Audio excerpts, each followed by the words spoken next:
Hi, I'm Larry Canard. I've been a football coach for about 30 years, first as a high school coach and then as a youth coach when my own children started playing. And what I found is there's not a huge difference between youth football and high school football. Certainly the teams are smaller and the kids themselves are smaller, but the basic fundamentals and the approach to the game is really pretty much the same. I think it's important to always teach good fundamentals so that the game is safe and fun for young kids so that when they get into high school they have a good basis of how to play the game fundamentally sound and safely and have success at it. For the past couple of years I've been involved with USA Football as a youth football coordinator.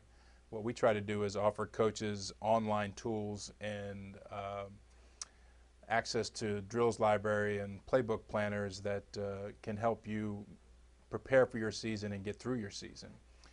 Today we're going to be talking about the 5-3 defense, which is a particular defensive scheme that has been popular for many years.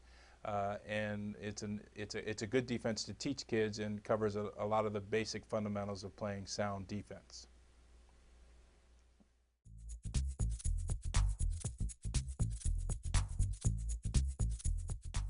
Okay, talking about the 5-3 defense in this presentation, we're going to cover a little bit about the philosophy behind the 5-3 defense, what the defensive philosophy is for a coach that may run it, the alignment and some of the variations of the alignment that you might see against different type of offensive formations, the responsibilities for the positions and players on the field, the rules for those players. Each position will have about 2 or 3 key rules that they must follow.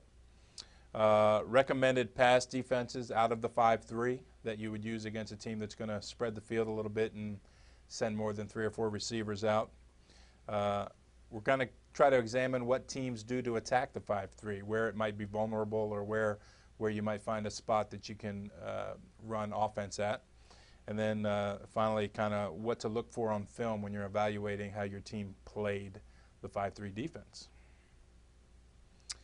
First of all, the philosophy behind the 5-3 is it's kind of a jam and contain defense, or bend don't break. It doesn't take a lot of risk to play the 5-3, but it doesn't.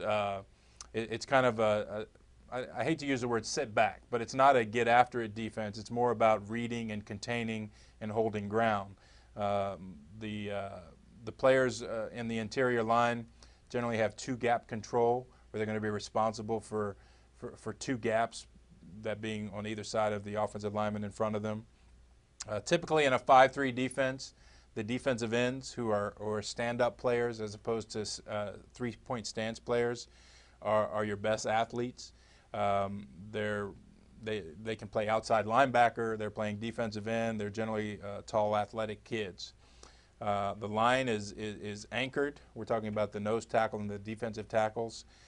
3 players there are kind of anchoring the interior line and freeing up the opportunity for your 3 linebackers to kind of to launch and run the alley of linebackers.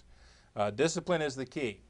And that can be said about any defense or really offensive philosophy. Is, you know, if you have one kid who's not following the rules that the defense is asking of them, then you run the risk of the other coach finding